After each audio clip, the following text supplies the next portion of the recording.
شروع اللہ کا نام لے کر جو بڑا مہربان نہایت رحم والا ہے۔ نون، قلم کی اور جو کچھ لکھنے والے لکھتے ہیں اس کی قسم کہ اے پیغمبر صلی اللہ علیہ وآلہ وسلم، تم اپنے پروردگار کے فضل سے دیوانے نہیں ہو، اور بے شک تمہارے لیے بے انتہا اجر ہے، اور یقیناً تم اخلاق کے اعلی مرتبے پر ہو۔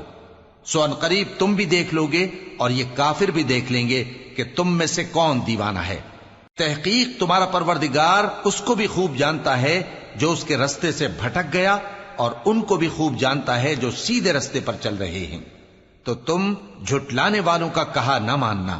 یہ لوگ چاہتے ہیں کہ تم نرمی اختیار کرو تو یہ بھی نرم ہو جائیں، اور کسی ایسے شخص کے کہے میں نہ آ جانا جو بہت قسمیں کھانے والا ہے، ذلیل ہے، شرارت سے اشارے کرنے والا، لگائی بجھائی کرنے والا، مال دینے میں بڑا بخیل، حد سے بڑھا ہوا بدکار، سخت خو اور اس کے علاوہ بدذات ہے، اس سبب سے کہ مال اور بیٹے رکھتا ہے۔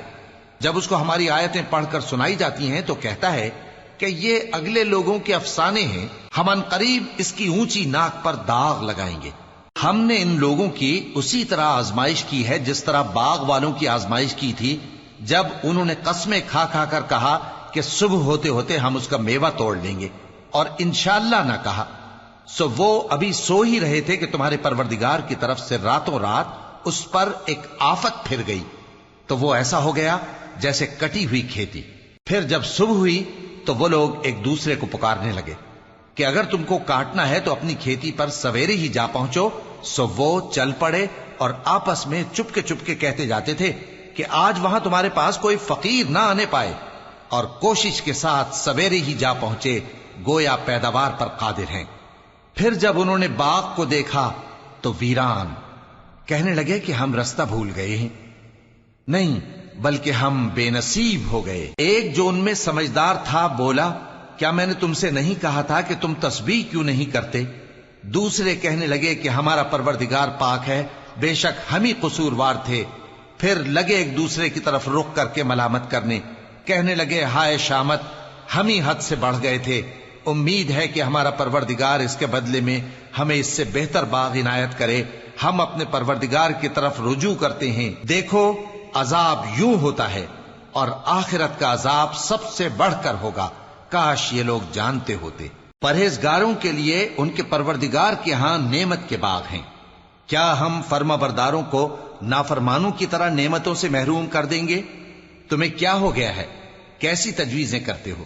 کیا تمہارے پاس کوئی کتاب ہے جس میں یہ بات پڑھتے ہو کہ جو چیز تم پسند کرو گے وہ تم کو ضرور ملے گی؟ یا تم نے ہم سے قسمیں لے رکھی ہیں جو قیامت کے دن تک چلی جائیں گی کہ جو کچھ تم طے کر لو گے وہ تمہارا ہوگا؟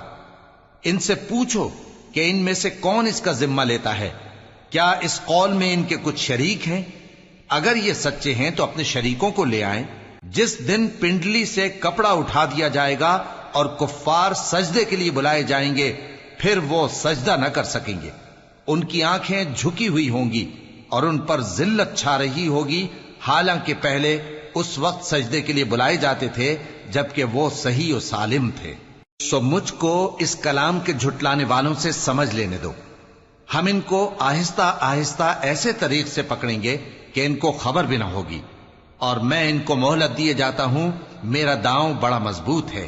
اے نبی، کیا تم ان سے کچھ معاوضہ مانگتے ہو کہ ان پر تاوان کا بوجھ پڑ رہا ہے، یا ان کے پاس غیب کی خبر ہے کہ اسے لکھتے جاتے ہیں؟ سو اپنے پروردگار کے فیصلے کا انتظار کیے رہو، اور مچھلی کا لقمہ ہونے والے یونس کی طرح نہ ہونا کہ انہوں نے اپنے رب کو پکارا جبکہ وہ دل ہی دل میں گھٹ رہے تھے۔ اگر ان کے پروردگار کی مہربانی ان کو نہ سنبھال لیتی تو وہ چٹیل میدان میں ڈال دیے جاتے مذموم حالت میں۔ پھر ان کے پروردگار نے ان کو برگزیدہ کر کے نیکوکاروں میں شامل کر لیا۔ اور کافر جب یہ نصیحت کی کتاب سنتے ہیں تو یوں لگتے ہیں کہ تم کو اپنی نگاہوں سے پھسلا دیں گے، اور کہتے ہیں کہ یہ تو دیوانہ ہے۔